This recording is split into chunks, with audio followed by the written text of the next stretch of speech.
رسول اللہ صلی اللہ علیہ وسلم نے ارشاد فرمایا کہ جو شخص ہر روز صبح 7 دانے اجوا کھجور کے کھائے گا تو اس دن اسے زہر نقصان نہیں پہنچائے گا اور نہ ہی اس پر جادو اثر کرے گا۔ السلام علیکم سامعین، اس سے پہلے کی ویڈیو میں ہم نے آپ کو اجوا کھجور کے بارے میں بتایا تھا کہ اجوا کھجور جنت سے دنیا میں کیسے آئی۔ قربان جائیے حضرت سلمان فارسی رضی اللہ تعالی عنہ پر کہ ان کے صدقے اللہ تبارک و تعالی نے جنت کا پھل ہمیں عطا فرمایا۔ اگر آپ نے ہماری وہ والی ویڈیو نہیں دیکھی ہے جس میں حضرت سلمان فارسی کا واقعہ بیان کیا گیا ہے تو آپ ہماری وہ ویڈیو بھی دیکھ سکتے ہیں۔ تو آئیے آج کی اس ویڈیو میں اجوا کھجور اور حضرت بلال رضی اللہ تعالی عنہ کے واقعے کے بارے میں جانیں گے۔ حضرت بلال حبشی رضی اللہ تعالی عنہ کے بارے میں بتایا جاتا ہے کہ ایک غلام حبشی جس کی ناک موٹی اور آنکھیں چھوٹی اور رنگت سیاہ تھی، بولتے تھے تو زبان میں ہکلاہٹ تھی، ایک باغ کے جھاڑ سے کھجوریں چننے میں مصروف تھے۔ یہ کھجوریں نرم نہ تھیں اور ذائقے میں بھی باقی کھجوروں سے مختلف تھیں، جبکہ رنگ گہرا اور کھجور کا دانہ بہت چھوٹا سا تھا۔ ایسی کھجوریں ان کی جھولی میں آئیں۔ کھجوریں اس باغ کا آخری پھل تھا۔ وہ شہر میں انہیں فروخت کرنے کا ارادہ رکھتے تھے تاکہ کچھ پیسے جمع ہو سکے۔ وہ یعنی حضرت بلال رضی اللہ تعالیٰ عنہ بازار میں کھجوریں بیچ رہے تھے، مگر کوئی گراہک ان کے پاس نہیں آتا تھا۔ سب ان کے پاس سے گزر کر ایسے ہی چلے جاتے تھے اور کوئی ان کھجوروں کا طلبگار نہ تھا، یعنی حضرت بلال رضی اللہ تعالیٰ عنہ سے کوئی یہ کھجوریں خرید نہیں رہا تھا۔ اسی اثنا میں ایک آواز آئی۔ ایک شخص نے کہا کہ اے حبشی، یہ کھجور تو تجھ جیسی کالی اور خشک ہے، تجھ سے یہ کھجوریں کون خریدے گا؟ یہ بات سن کر حضرت بلال حبشی کے دل پر ایک ٹھیس لگی اور آنکھوں سے آنسو جاری ہو گئے۔ سیدنا بلال جو کہ ایک حبشی غلام تھے، کھجوریں جھولی میں ہی سمیٹ کر وہیں بیٹھ گئے۔ ایسے میں وہاں سے اس ہستی کا گزر ہوا جو ٹوٹے دلوں کا سہارا ہے، جس نے مسکینوں کو عزت بخشی، وہ جس کا نام غم زدہ دلوں کی تسکین ہے۔ جی ہاں، وہی محمد صلی اللہ علیہ وسلم جو دو جہانوں کے سردار ہیں۔ آپ صلی اللہ علیہ وسلم نے بلال رضی اللہ عنہ سے رونے کا سبب پوچھا کہ اے بلال، کیوں رو رہے ہو؟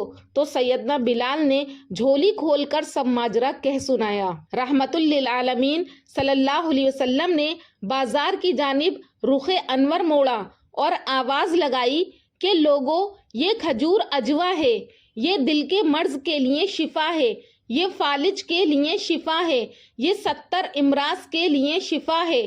اے لوگوں، یہ کھجور کھجوروں کی سردار ہے۔ پھر یہ کہہ کر بس نہیں کیا بلکہ یہ بھی فرمایا کہ جو اسے کھا لے اسے جادو سے امان ہے۔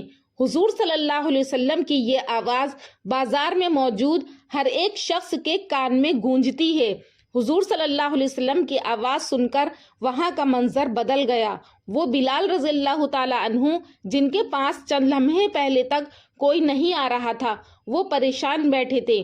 اب رحمت للعالمین محمد صلی اللہ علیہ وسلم نبی آخر الزماں رسول خدا صلی اللہ علیہ وسلم کی آواز سن کر لوگوں کی بھیڑ ان کے پاس جمع ہو گئی، گویا کہ حضور صلی اللہ علیہ وسلم نے حضرت بلال کو مالدار کر دیا۔ پھر تاریخ بتاتی ہے، یعنی راوی لکھتے ہیں کہ لوگ بلال کی منتیں کرنے لگے اور ان کے پیچھے پیچھے بھاگتے کہ ہمیں اور اجوا کھجور دو، اور بلال کسی مچلے ہوئے بچے کی مانند آگے آگے بھاگتے اور لوگ ان کے پیچھے پیچھے کھجوریں مانگتے تھے کہ وہ بلال رضی اللہ تعالیٰ عنہ جو کہ کھجوروں کو لے کر بازار میں خالی بیٹھے ہوئے تھے، کوئی ان کی کھجوروں کو خریدنا بھی نہیں چاہ رہا تھا، اچانک حضور صلی اللہ علیہ وسلم نے آ کر حضرت بلال رضی اللہ تعالیٰ عنہ کو مالدار کر دیا۔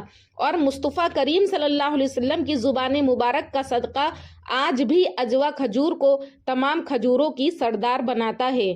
پیارے دوستو، میں آپ کو بتا دوں کہ کافی تلاش کرنے کے باوجود کسی بھی معتبر کتاب میں یہ حضرت بلال کا واقعہ نہیں ملا۔ یہ واقعہ بے اصل ہے جب تک اس کی کوئی معتبر سند نہ ملے۔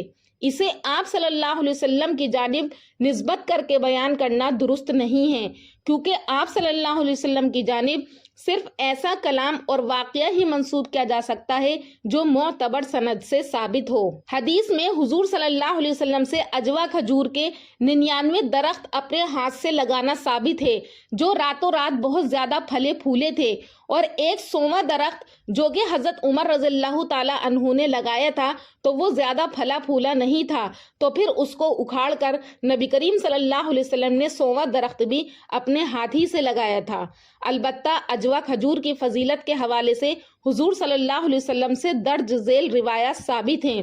بخاری شریف میں ہے کہ رسول اللہ صلی اللہ علیہ وسلم نے ارشاد فرمایا، جو شخص ہر روز صبح 7 دانے اجوا کھجور کے کھائے اس دن اسے زہر نقصان نہیں پہنچائے گا اور نہ ہی جادو اس پر اثر کرے گا۔ مسلم شریف میں ہے کہ یعنی مدینہ کے بالائی علاقے کی اجوا میں شفا ہے، یا یہ فرمایا کہ صبح کے وقت اس کا استعمال تریاق ہے۔ اور ترمذی شریف میں ہے رسول اللہ صلی اللہ علیہ وسلم نے ارشاد فرمایا کہ اجوا جنت کا پھل ہے اور اس میں زہر سے شفا ہے، اور کھمبی کھجور جو ہے وہ بنی اسرائیل کے من کی طرح ہیں، یعنی وہ من جو اللہ نے جنت سے اتارا تھا، اور اس میں یعنی کھمبی کھجور میں آنکھوں کی شفا ہے۔ حضرت ابو ہریرہ رضی اللہ تعالیٰ عنہ سے روایت ہے، فرماتے ہیں کہ نبی کریم صلی اللہ علیہ وسلم نے فرمایا کہ اجوا کھجور جنت کا میوہ ہے۔ علامہ ابن قیم جوزی رحمۃ اللہ علیہ اسی حدیث شریف کو نقل فرما کر تحریر فرماتے ہیں کہ بعض لوگوں کا خیال ہے کہ اس اجوا سے مراد مدینہ منورہ کی اجوا کھجوریں ہیں جو وہاں کی کھجور کی ایک عمدہ قسم ہے، اور یہ حجازی کھجوروں میں سب سے عمدہ اور مفید ترین کھجور ہے، اور یہ یعنی اجوا کھجور جو ہے کھجور کی اعلیٰ قسم ہے، انتہائی لذیذ اور مزیدار ہوتی ہے، جسم اور قوت کے لیے موضوع ہے، تمام کھجوروں سے زیادہ رسدار، لذیذ اور عمدہ ہوتی ہے۔ حضرت ابو ہریرہ رضی اللہ تعالیٰ عنہ روایت کرتے ہیں کہ زمین پر جنت کی چیزوں میں سے 3 چیزوں کے علاوہ کچھ نہیں، ایک اجوا کھجور کا پودا، دوسرا حجر اسود، اور تیسری وہ برکت کی مقدار جو روزانہ جنت سے دریائے فرات پر آتی ہے۔ حضرت عبداللہ ابن عباس رضی اللہ تعالیٰ عنہ فرماتے ہیں کہ کھجور کی تمام قسموں میں آپ کو اجوا کھجور سب سے زیادہ پسند تھی۔ اجوا کھجور ایک قسم کا پھل ہے۔ کھجور زیادہ تر مصر اور فارس کے علاقے میں پائی جاتی ہے۔ دنیا کی سب سے اعلیٰ کھجور اجوا کھجور ہے جو سعودی عرب کے مقدس شہر مدینہ منورہ میں پائی جاتی ہے۔ کھجور کا درخت دنیا کے اکثر مذاہب میں مقدس مانا جاتا ہے۔ مسلمانوں میں اس کی اہمیت کی انتہا یہ ہے کہ حضور اکرم صلی اللہ علیہ وسلم نے تمام درختوں میں سے اس درخت کو بہتر کہا ہے کیونکہ اللہ کی طرف سے یہ برکت والا ہے۔ قرآن مجید اور دیگر مقدس کتابوں میں جا بجا کھجور کا ذکر ملتا ہے۔ نبی کریم صلی اللہ علیہ وسلم نے فرمایا کہ جس گھر میں کھجوریں نہ ہو وہ گھر ایسا ہے کہ جیسے اس میں کھانا نہ ہو۔